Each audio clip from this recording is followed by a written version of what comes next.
Hello everybody, welcome to the latest edition of the Coaching Conversation. In this series, we're aiming to help business owners, business leaders and fellow coaches by sharing our experience and the experience of our guests who've coached people all around the world in all of different sectors and industries that you can imagine. So very little more to say other than do please now sit back, relax and enjoy this edition, and look out for a special offer for our loyal audience at the end of the programme. Hello everybody and welcome once again to this edition of the Coaching Conversation. Today I'm joined by Chris Howe, who lives in the middle of England, very near to Stratford upon Avon, near the Cotswolds. And he's built up an extensive practice of coaching worldwide, Asia, mainly in China, as well as across the UK. In particular, he's got a spin on coaching, which is keep it simple. And so, Chris, welcome to the Coaching Conversation. And we start by tell us about yourself and how you find yourself as a coach. Okay. So I started my career with IBM. And I'd never been a brilliant academic. I mean, I'd got a degree, but I never found academic learning interesting. And when I got to IBM in those days was a real development-focused business. So every employee got 30 days development every year. Right? And my brain just came to life because this was interesting stuff and it was valuable to me. And I just saw how people really grew with that investment in developing them. And so that started my thinking about it. And then after about 9 years, I left IBM because I wanted to get a broader management experience. So I joined an American investment bank called Salomon Brothers. And about 6 weeks after I joined, I got a phone call from my boss on Monday lunchtime to go and see him urgently. At which point he told me that this was on Monday, and by Friday, 15% of my staff would be made redundant. I had 1 hour. So HR had come up with a list of who it was, and I had 1 hour. I could change any name I wanted, but the salary equivalent had to be the same. Right? Now, don't ask. So struck me as a pretty strange process at the time. So literally 5 days later, 15% of my team had gone. And within 2 days, people were coming into my office going, Chris, we can't carry on. We can't do what we used to do. And I said, well, that's understandable because we've got less people. So we have to look at what we don't do rather than what we do. And we also have to try and get better results than we got before. So we need to look at it. And so my role then actually, and I didn't realize it at the time, became their coach. And I helped them to look at what they were doing and what results we were trying to get and see if we could do it simpler, basically. So that was the start of it. And then also the HR head of training came to me about a year after I'd been there and said, would I help him on management training courses? Because he'd seen the way my staff were developing. And so I said, yeah, and I loved it. I just loved doing this development work. Anyway, I did that for about 2 years. And I left because, frankly, American investment banks were fairly toxic, and it really wasn't my kind of culture. And I was about to start my own business, and then I got a job as an interim as the head of corporate planning for Nuclear Electric, who in those days were running all the nuclear power stations in the UK. And one of my jobs was to create a vision for the future. So the board asked me to create a vision that would enable them to become privatized. And I did all the good stuff like benchmarking and looking at future prices and what would you have to do. And it was going to be a massive change. And I guess so there was a moment of clarity when I suddenly realized companies don't change. People do. And if you can change people, you can change companies, but you can't do it the other way around. And so it's all about people. And I kind of reflected back on, my time in IBM and my time at Salomon Brothers. And I realized I love people. That's why I joined IBM, because it was about selling and that was about people. And I loved people and I loved developing people. So that was clearly what I needed to be doing for the rest of my life. which was, not many people get that luxury early in life to get that clarity. So I was lucky. And to be honest, from then on, it was about me. I'm willing to try different things. I'm willing to do things that some people would think twice about, which is why I've ended up in some interesting countries like Iran and Palestine. And I've been very lucky. So I've had a lot of coincidences that have helped me along the way. And I never underestimate the degree that luck has played in my success. Yeah, I guess the harder you work, the luckier you got, just like the rest of us. Yeah, maybe. So, where does the concept of keeping coaching simple come from? Okay. So again, going back to IBM, I got to my first desk in IBM, and on it was a wooden Toblerone. And on one side of the face of it said think. And on the other side, it said kiss. Keep it simple, stupid. And I thought, wow, because, people do complicate life. And the smarter they are, the more complicated they make it. And then when I was at Salomon Brothers and we had this change that we had to do, I realized that when I was talking to my staff who were struggling to find ways to do things differently, I couldn't tell them because I'd never done their job, but I could ask them questions. So I'd say, well, what are we actually trying to achieve? What's the result we're trying to get when we do this piece of work? And that's quite a hard question for people. Let me give you an example. So we had this bizarre job. Now, you'll be going, well, why didn't you email it? Or remember, this is before email, before internet.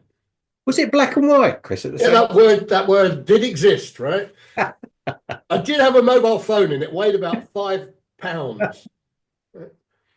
So we had this process where every day these boxes would turn up containing research reports. Doesn't really matter what they are, but a research report was about the size of a magazine, right? Every day there were 20 titles and 450 copies of each title.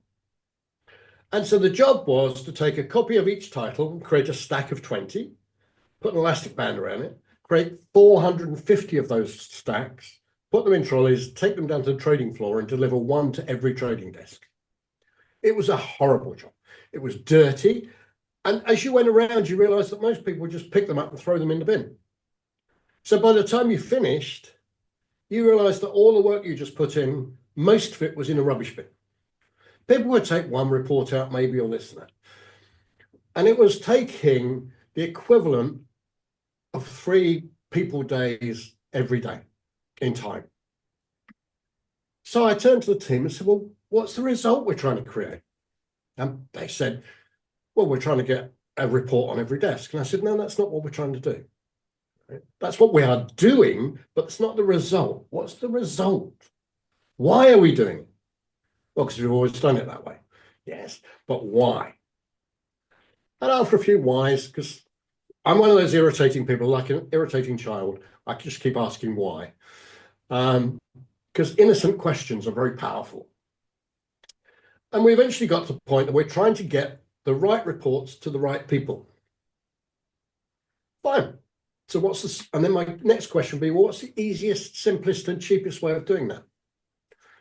And to cut a long story short, we ended up basically with a table on the side of the trading floor by the toilets, because there was a room where these people never left their desks, but I knew how much coffee they drank. So put the table by the toilets, 20 copies of each report on there. Someone printed a list of the titles that were available and put one of those on every desk. And people come and pick the reports they wanted. It went from 3 people days to half a person day, right? And it saved, this is 1997 money, it saved 1.5 million pounds in costs. Wow. Right? So to me, it's simple. And then my final question is sometimes, does the value that we create for the business by doing this actually cover the cost? Because if it doesn't, there's no point doing it at all. Okay. So that for me was what simplicity was like. And then when I was being interviewed by Nuclear Electric, I realized that for totally understandable reasons, like including the way the company had been set up and all that, they had lost sight of the simplicity of their business model. Right? They used irradiated material to heat water, to create steam, to spin a generator, to create electricity. And their customers attached wires to their factories to suck it away. But they were stuck in the complexity of the technology rather than anything else. And so that was another of my triggers for thinking, why do people find complexity when actually there's simplicity? And if you can find the simplicity, it makes life so much harder, because so many processes that are created that are complicated create an awful lot of work that's boring, repetitive, and thoroughly unfulfilling. So, as I say, my lads at Salomon Brothers, it was boring, it was repetitive, and it was thoroughly unfulfilling because you knew your time was being wasted. So for me, that was where my mantra for simplicity started to come from. And I just love it. I'm a simple guy. You call yourself, amongst other things, a change maker. Yeah. What's a typical client? What do they look like, either as an organization or as an individual? So my clients are basically exclusively in the private sector. Okay. The public sector's got such complexity around it, and people really struggle to change in it, and it just doesn't float my boat, to be honest. So they're exclusively private sector. I've had global multinationals, but I've also had small privately owned businesses in the UK, particularly, not generally abroad.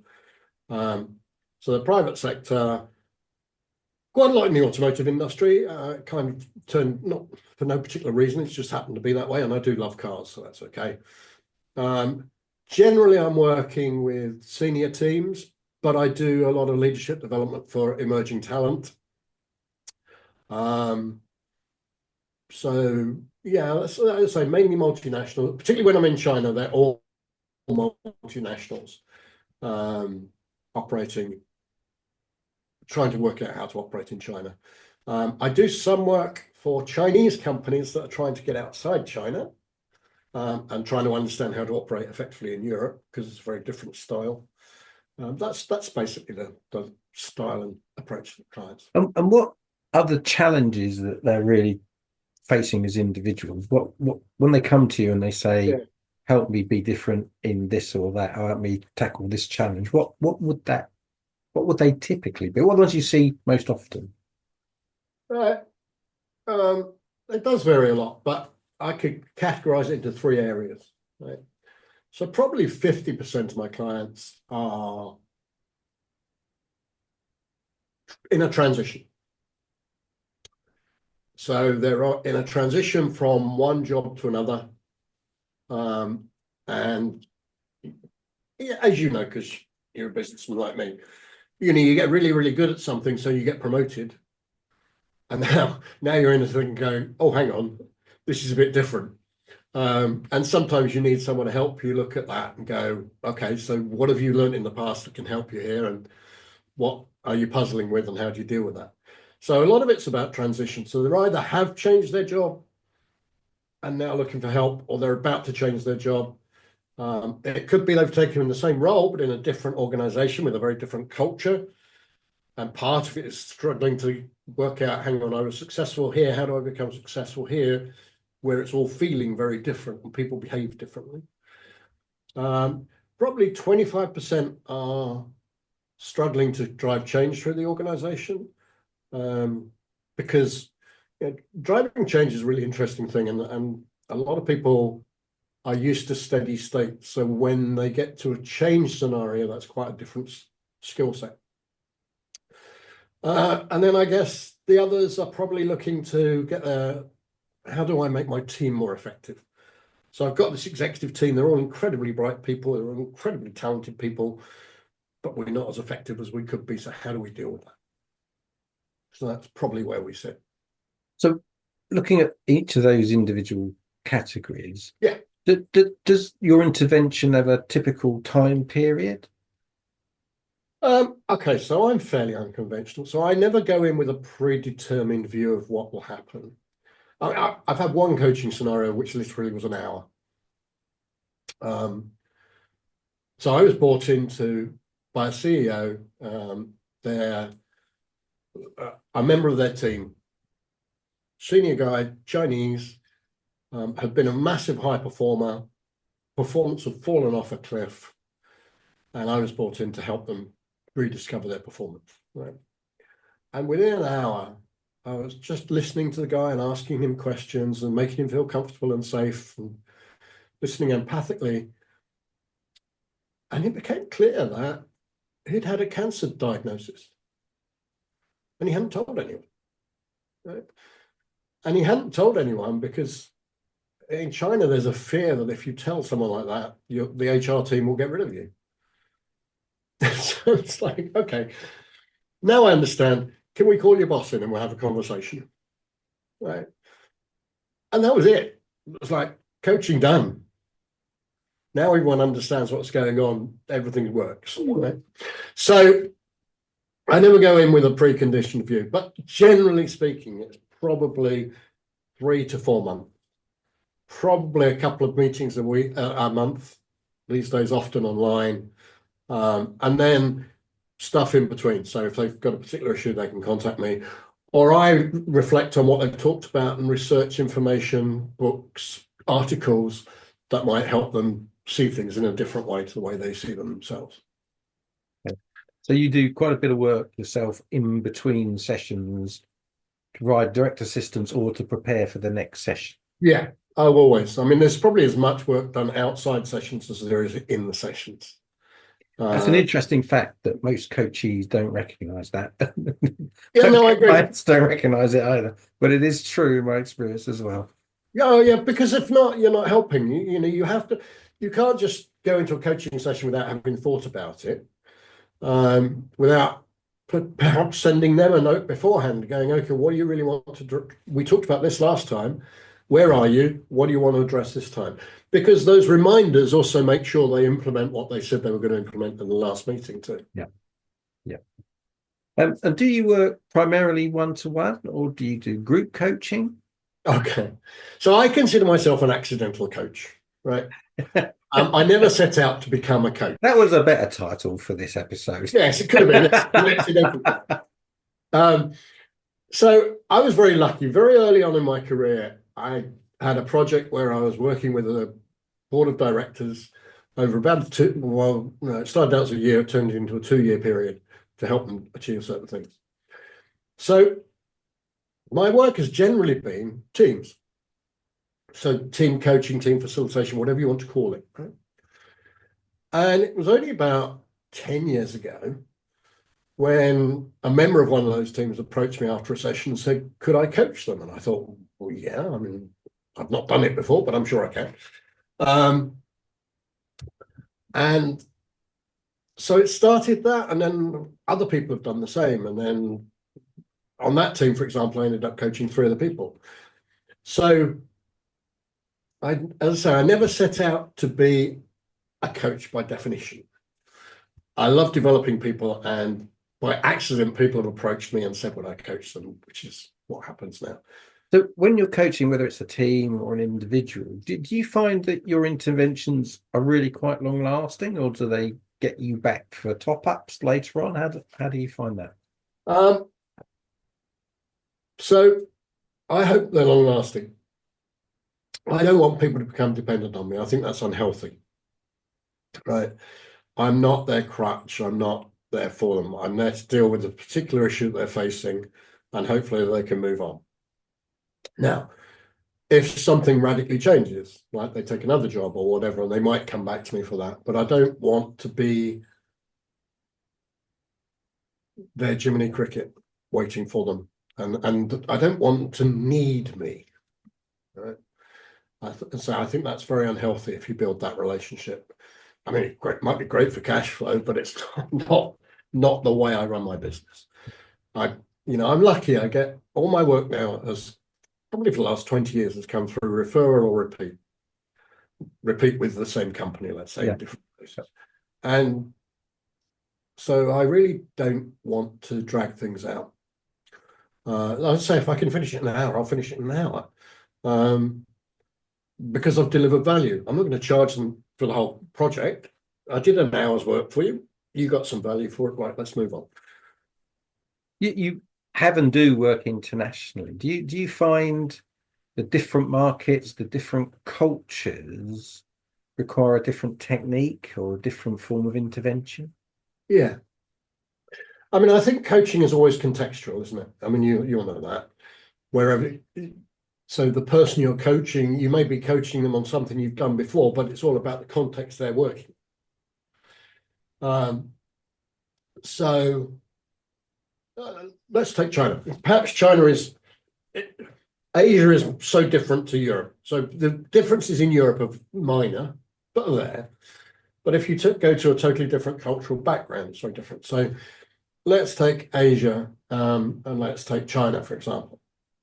So the Chinese education system is based on Confucian thinking. Right? So Confucian thinking is all about learning from the teachings of others and respecting wisdom. And the teacher is the guru. Right? So if the teacher says, read this book, you read that book. You don't read any other book, you read that book, because that's what you've been told to do. And you've also got, and many people don't realize this, if you're Chinese and you go to university, you didn't pick it. Right? Your parents will probably have picked the course and they'll probably have picked which university you go to. Okay. So if you start with a traditional coaching style of asking them questions, they look at you and go, what are you doing? Right? I hired you because you're wise and you're going to teach me stuff. So you tend to, in China, start with much more of a mentoring style. And then when you built the trust and the relationship, you can ease across into much more of a coaching style. Right. But if you start with just coaching, they'll think you offer no value at all. Right. And I get that. But you also need to understand some of the historical background. So another simple example, I was coaching a senior executive in a large global multinational organization. They were high talent being developed, and they were on one of these global leadership development programs where, there's a workshop in Brazil and then one in Germany and then one here and there. Okay. And I was having a session with them after I'd finished the first one and said, how'd it go? I loved it. Great stuff. The only thing I hated was the networking session. I said, okay, why? Well, I just didn't like it. So I ended up standing in a corner and hiding almost. And I hope no one observed it because they'll probably judge me wrongly. I said, okay. Now, I knew their rough age. So I said, how old were you during the Cultural Revolution? And they said, well, I was a child. I said, yeah, okay. Now, what was the one thing your parents drummed into you during the Cultural Revolution? Don't talk to anyone who isn't immediate family. Don't trust them. Because if you say something to them, we could end up in jail. And it was true. Right? That was what was happening in the Cultural Revolution.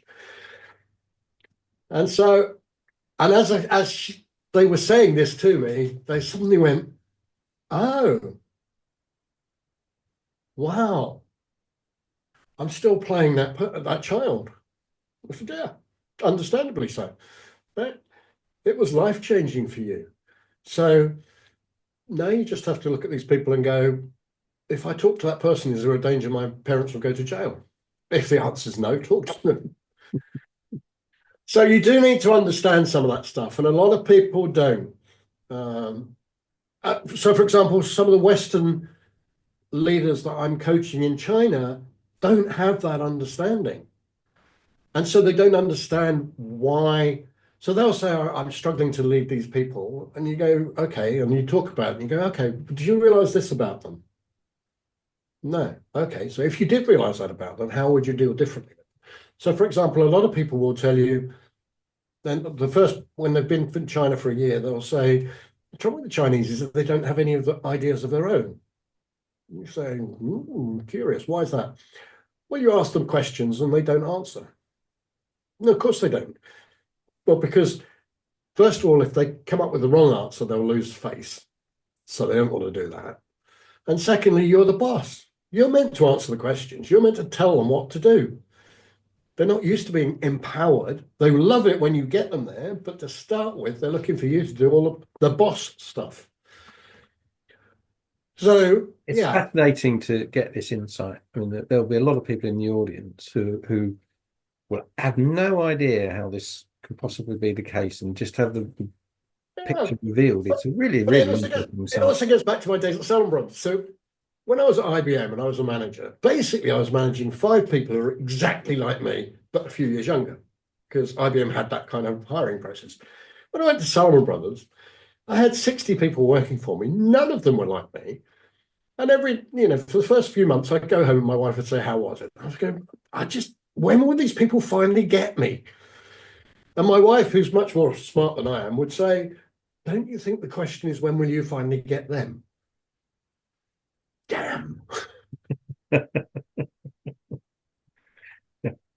Do you work alone, or do you work as a team, with a team? Okay, so I used to have a small team here in the UK. A couple of the guys were ready for retirement, so that was fine. So basically, my business is now me. But again, I've been really lucky, and I've got lots of people around the world who I know. So someone I know in Shanghai is a lady called Rita Malvone, and I know you even know of her. Um, so I will often work on projects with other people, but not because they're part of my company as such, or not because they're part of my formal team.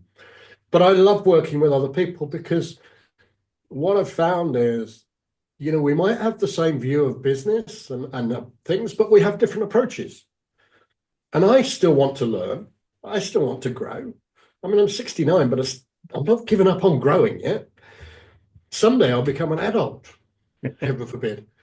Um, so, yeah, I'd like to work with other people. I mean, I've got a chap I used to work with a lot in China. He's a bit retired now, but he was an ex-McKinsey partner in Tokyo.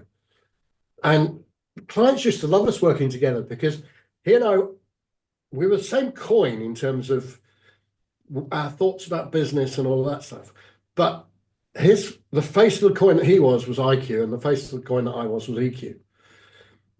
And it was a beautiful combination. I can see the passion you have Oh, for God, yeah. your work. What is the single thing most that you enjoy? Well, as I said earlier, I love people, and I love seeing people developing their own skills and growing. And there's nothing more fulfilling than seeing someone you've worked with getting more from their life than they thought they could, right? So that's what I enjoy. I enjoy helping people to maximize the potential of their talent, because sadly, so few people do. How true. Chris, we've got to leave it there. So it's been a pleasure. If any of the audience want to reach out to you, where can they find you? So I used to have a website, but I don't anymore because all my business comes to me. So it's really simple, very simple email address, Chris, CHRIS, at changemaker, all one word, .international. Brilliant. Okay. And are you on LinkedIn? Can they find you on I LinkedIn? am on LinkedIn. Yeah. So it's Yeah. Chris Howe I on look a bit younger on LinkedIn for some reason. I can't. Yeah, it's an old trick. We've all played. Chris, thank you. And Graham, thank you. everybody else, that's it for this session. See you again next time. So there you have it, the latest edition of the Coaching Conversation. Hope you enjoyed it, hope you found it useful, and I hope it did what it set out to do. As promised at the beginning of the programme, here is a special offer for you, our loyal audience. If you reach out to me at gwiley@sagegreen.com and mention this podcast, we'll make available to you a coaching program for you and or your team at a 50% discount. So where can you reach us? So it's definitely gwiley@sagegreen.com. You can also reach us at the Executive Mindset at sagegreen.com, and our website is clearly theexecutivemindset.co.uk. If you enjoyed this, do please leave us with a wonderful rating on Google. We'd really appreciate that. So nothing more for me to say now other than see you again soon.